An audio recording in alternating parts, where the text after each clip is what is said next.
What's up, Leafs fans, and welcome to another episode of Leafs Digest. We are breaking down Leafs vs. Habs, Game 52 of the regular season. The Leafs lose this one in kind of a devastating fashion to the Habs. Overtime loss, 3-2. They're holding on to a lead late in the game. They give one up with under a minute left to tie it, and the Habs force this one to go to overtime.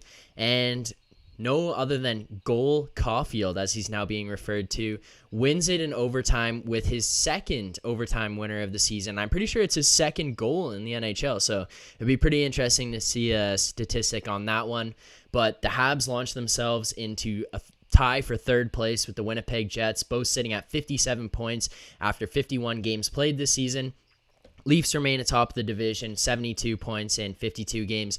It looks like they're going to hold on to that one coming down the stretch here, but big playoff implications for the Habs in terms of their seeding and who they'll play going in, and even determines who the Leafs will play going in. Goody, how'd you feel about the game, and how'd you feel about that late goal against? Well, it seems pretty typical of the Leafs, but I'm not going to go ahead and compare this team to the past for us. We don't need to do that. It was just, a typical hockey game, but you don't like to see it from a momentum standpoint, right? This wasn't just a typical 2 points. They tied it up late on a rookie's goal. He's staying hot.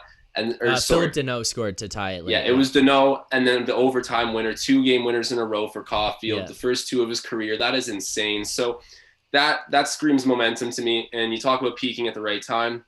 If they ride this momentum into playoffs, that is scary. But again, the Leafs are on a mission. I'm not overly worried, but yeah, not a great game for the Buds.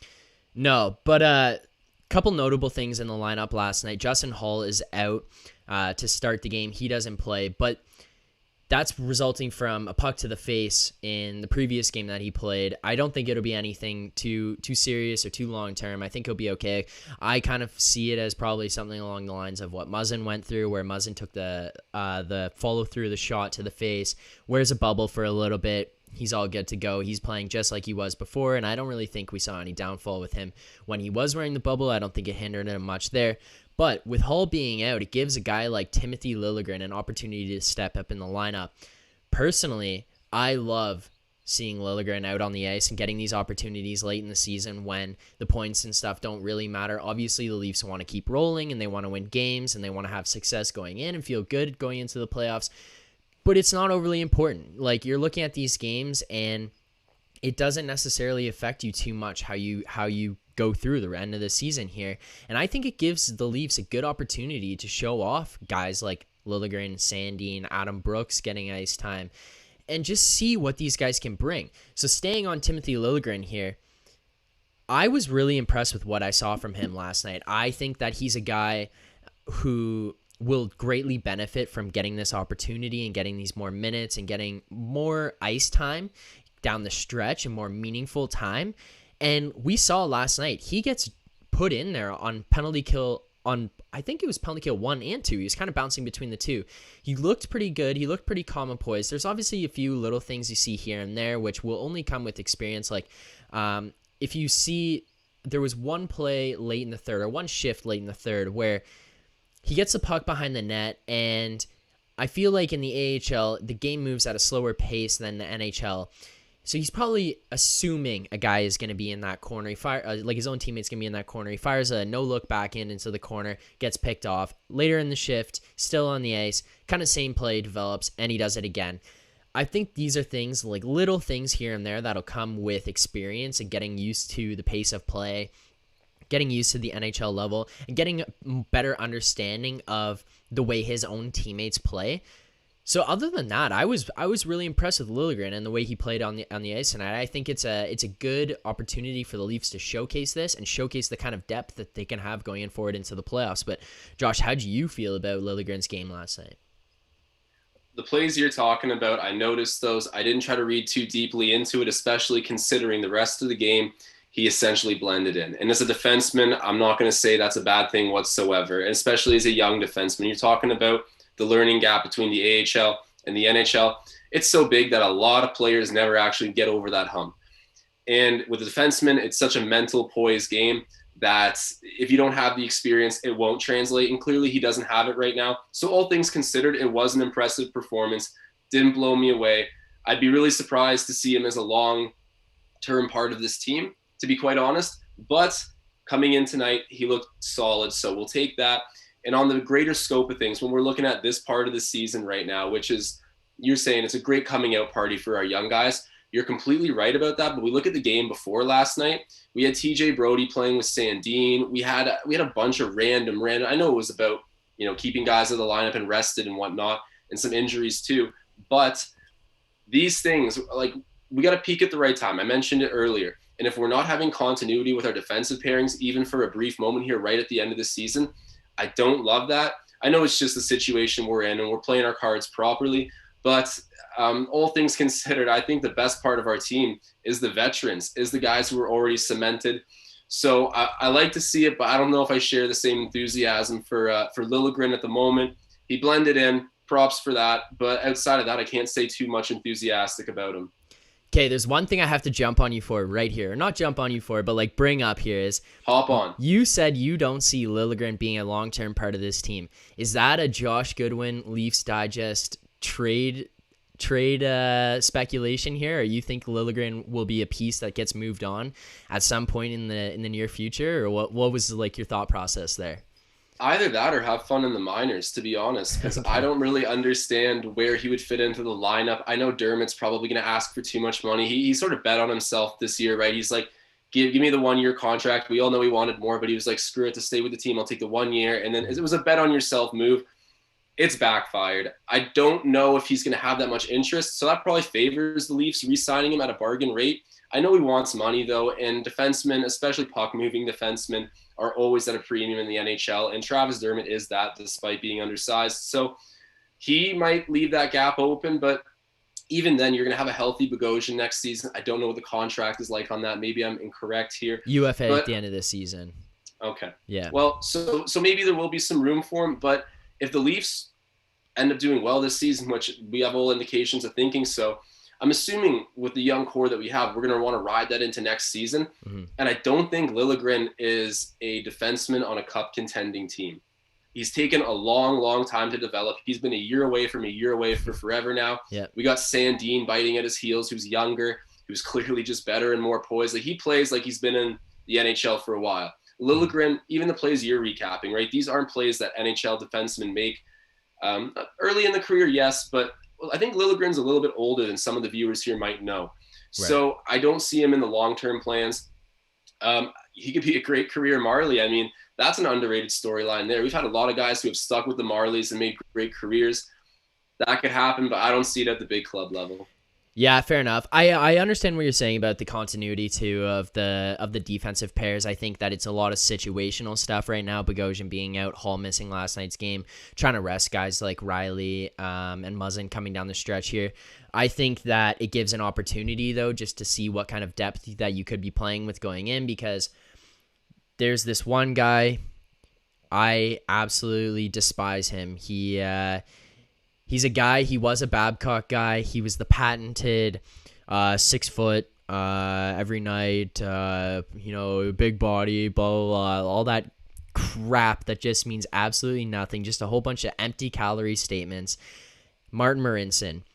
He was a guy that heading into the playoffs, the Leafs kind of looked down. They're like, our 6th guy isn't going tonight. Marty Marins hops in there. And I just think that a guy like Liljegren, Hutton, Sandin, Dermott, those are guys that you can kind of rotate through that 6 spot and give you an opportunity to give something different going into the playoffs here. And I think it's just a good opportunity to showcase that and see what you might have and how they fit in the team going forward.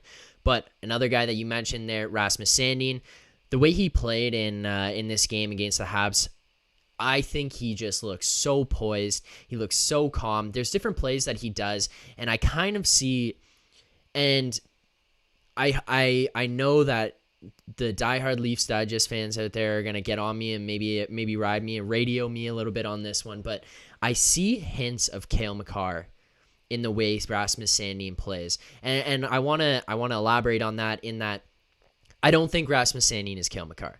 I don't think he is as good as Cale Makar. Maybe his ceiling is the same as Cale Makar's. You don't really know. He could develop into that. Right now, though, he is definitely not Cale Makar. But watching him with the puck, watching the plays he makes in the offensive zone, watching his creativity on the first power play unit, like he's getting opportunities to quarterback that first power play. he just looks so poised and so calm, and he knows what he's doing out there, and he's so creative in his puck moving ability, even just how he skates to open ice. I think it opens so much, and it changes the pace of the game. He's able to speed it up when he feels like, slow it down, make great breakout passes, or just allow for changes, allow for momentum shifts because of his pace of play and his skating and puck control ability. And I'm loving what I see from Rasmus Sandin. He didn't have anything outstanding last night. He didn't have a goal or assist that you can say like, wow, he did this. But just his all-around play, his defensive play, his physicality, getting in the corners, winning battles. I'm very, very impressed with Rasmus Sandin this far. Yeah, and I am too. And obviously the puck moving, that's the biggest thing where everyone's going to see it and say, this is an NHL-ready defenseman. But for me, it's the attitude things too, because we've talked about it on previous pods. People like to take liberties on him. They like to ride him out on the boards. He's small, he's Swedish, he's, all these things. They're trying to pick on him. They don't think he's tough. But he's been showing everyone that he will pop you right back. Yeah, he's got the bite back. Yeah, he's got that Cronwall thing going on, not nearly to the same extent, but he'll reverse hit you if you try to sneak up and plant him into the boards. Mm-hmm. And I love that because I think that the physicality side of it, especially when the Leafs didn't have guys like Bogosian, even early on, I think we didn't have Muzzin when we first drafted Sandin. I might be wrong about that. We've added a lot of size and skill to our blue line since. So having a more undersized player who can really move the puck, now it's a luxury that we can afford to have. Mm-hmm. Before, it honestly might have kept him out of the big leagues. Yeah, I also think too, like one thing that I've been seeing here is I really like him playing with TJ Brody. I really, really like him playing with TJ Brody. I don't think it's going to be something that the Leafs mix up here in these playoffs, especially there's 5 games left. You're kind of just trying to keep the mojo or 4 games left, sorry. Trying to keep the mojo, as you mentioned, and trying to keep the chemistry consistent. But I really like him playing with TJ Brody. The way the two of them play together, TJ Brody is very much defensively aware and probably defensive minded first, but he's an incredible skater. He's a great puck mover, and he's very, very calm.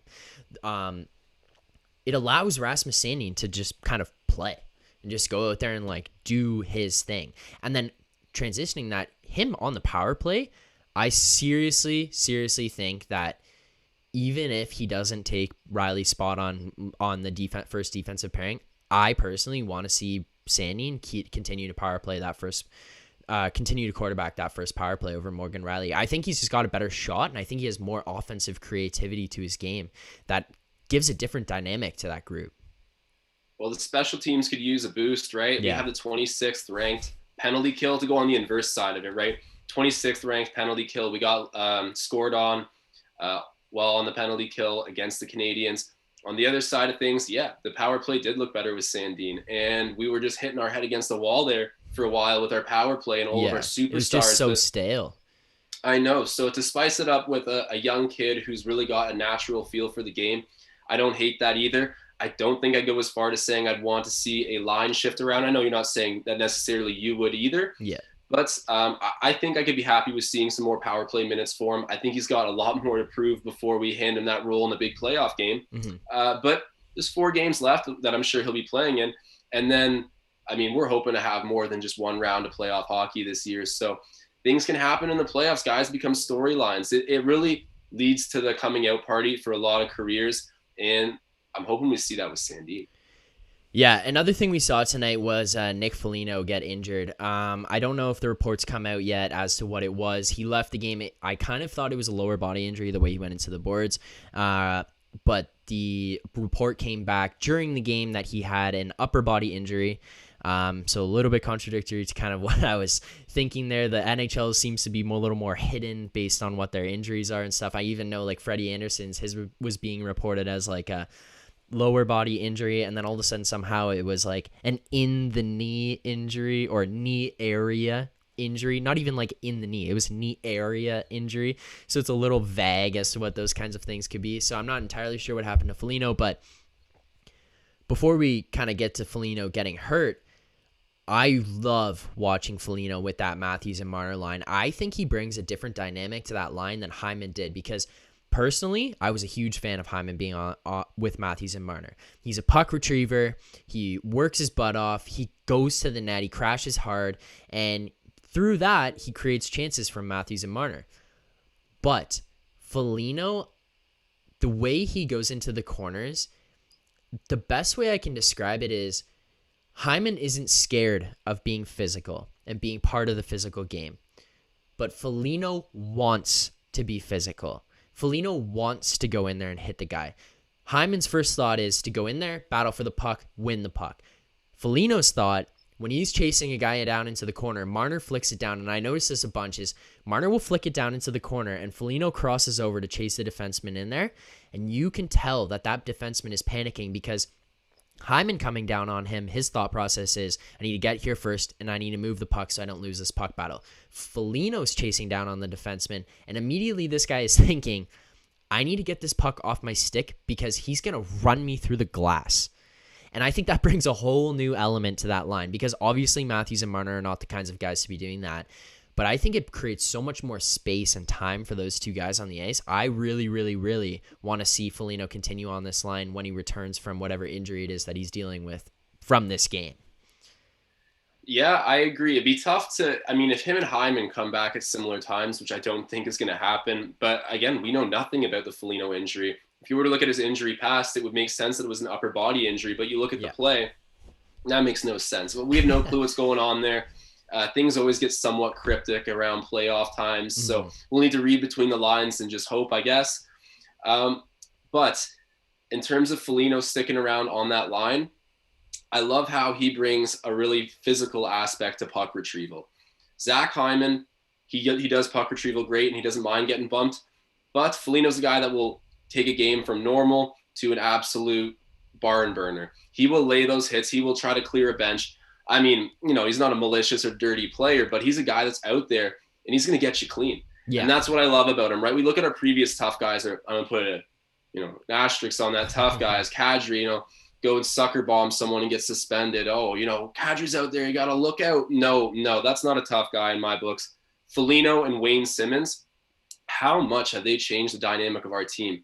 I swear, if you were to just add those two guys into last year's roster, we faced Columbus in the playoffs, so it'd be kind of weird. They'd lose, and we'd get them. Yeah. So there's sort of a double whammy there, but you get what I'm saying, Philly. It would really change the aspect of that team, even before we made other additions like Brody, like Campbell, or I guess, Campbell came in last season. So you get what I mean, though. We've done a lot with our team, but I honestly feel like the physicality, and we've been saying it after every playoff loss, is the separating thing here.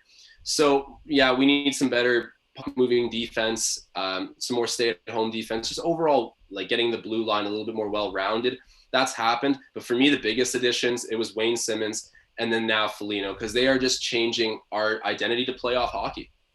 Yeah, Foligno's been a great addition thus far, and I think piggybacking off that, Wayne Simmonds has brought a whole new element, especially you think about that fight against Edler, and it's less so to send a message to Edler or the Canucks and more to send a message to the Leafs and be like, hey, guy, people don't touch us, and if you get touched, I got you. I think that was the kind of attitude coming from that, and that's something that's exemplified by guys like Nick Foligno, and it's you're not going to send a message to the other team and say, hey, don't touch our guys, because they're going to do it. They're going to do it. They're going to play the game. That's how it works. It's to send a message to the Leafs and say, if they touch you, there is retaliation. There is response, because that's something they've lacked before. But I think Foligno can continue to see himself in that top line, and I think that it just gives that line a little bit more jam, and it allows for more flexibility throughout the bottom of the lineup. You can move Hyman in and out of the second and third lines wherever you see fit there when he comes back, and then you can give him the opportunity to, especially if he goes to the third line, to just drive his own line and create time, space there, and just do what he's got to do without having to worry about oh my god, I got to get a 40 goal scorer in a 56 game season in the puck, because Matthew's only at 39 right now, but let's be honest, the way this guy plays, you think he's going to score every night. But again, like I just mentioned, Austin Matthews, 39 goals this season, 52 regular season, or 39, sorry, not 49. 49 would be a little bit insane. 39 in a 52 game Leaf season. I think Matthews has missed 5 games himself. It's insane what this guy is doing. You honestly think he's going to score every single time he's on the ice, every single game. I think every game we watch him, we say, there's something he does that you can say, wow. Even last night, it's just that little tip play. You're not like, oh, wow, that goal was spectacular. But if you watch the whole play going forward or going back, Edmondson is cross-checking Matthews all around the net, all over the place, trying to push him out. Matthews uses his size, his physicality, gains space in front of the net. Next thing you know, he's able to get a stick on a puck in the back of the net, 2-1 Leafs. And it's just like he does all these things that you're like, wow, from start to finish, where he goes on the ice, he's just so smart, so strong. It's very impressive to watch.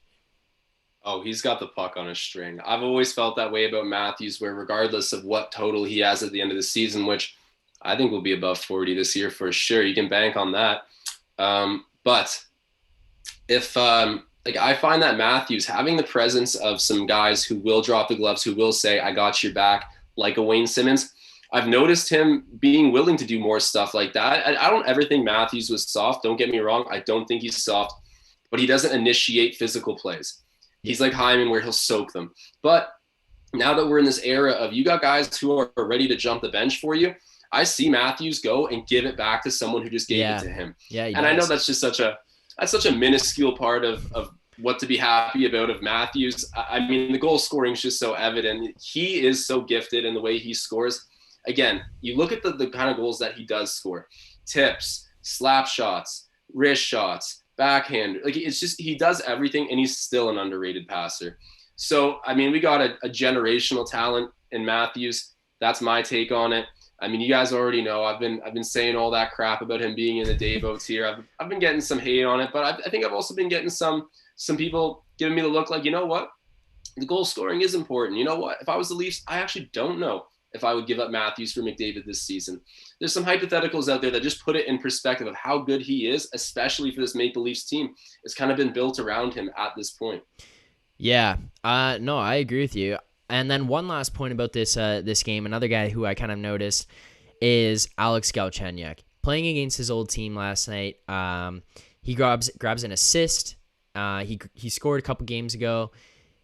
I think this guy is somebody who's going to be able to push for a spot to stay on that second line with Tavares and Nylander. I think that line needs to pick up their scoring a little bit more, but that being said, you look at Nylander and Tavares, they're both still continuing to produce. Galchenyuk's numbers aren't overly exciting, and you're not looking at him saying, wow, this guy is doing amazing since he joined the team, but I think he's contributing to that line in ways that even go outside of the score sheet. You don't look at him as a guy who like Spezza or Thornton who's able to provide veteran leadership or to be able to talk to the boys and say, hey, things are going to be okay, like let's get it going here. But he's brought speed, skill, hockey intelligence, and a level of physicality that I think the Leafs were lacking on that second line in that combination. I think they had bits and pieces from guys here and there. They brought Mikheyev in there, and he brings an insane amount of speed. And then his hockey IQ, his skill, his physicality, much lower. Zach Hyman, physicality, speed, way up there. Hockey IQ, probably a little bit lower. Skill, even a little bit lower than that. But now you add in a guy like Galchenyuk, who's kind of being able to bring them all together and contribute them to that line.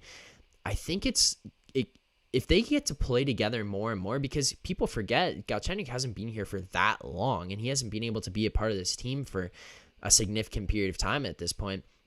I think they can keep it riding and get hot at the right time to just start being a serious problem heading into these playoffs here. I'm not in love with Galchenyuk. I don't think he's set in stone on that second line by any means, but I think he's seriously making a good case for himself to be like, hey, leave me here because I'm going to continue to produce and help these guys out. I think the second line for him is the most perfect fit you could find on this Leafs team. William Nylander and John, these are guys who like to hold on to the puck. I always make the joke that when we first drafted Willie, his bio was, give me the puck, with a little smiley face. Now that he plays with Austin Matthews, he's removed that out of the bio. But these guys love to hold the puck. They love to possess it and play make. Obviously, JT's a goal scorer as well, and so is Willie. But these are guys who are comfortable cutting to the net, cutting back out, protecting the puck. Mm-hmm. Whereas Galchenyuk, he's not a puck possession-oriented player. And that's why I'm assuming when you put him on a roster like Ottawa, like he was not too long ago, it makes sense why you get waived. You're not playing with guys who necessarily demand puck possession either. Their leading goal scorer is Connor Brown. 18 goals.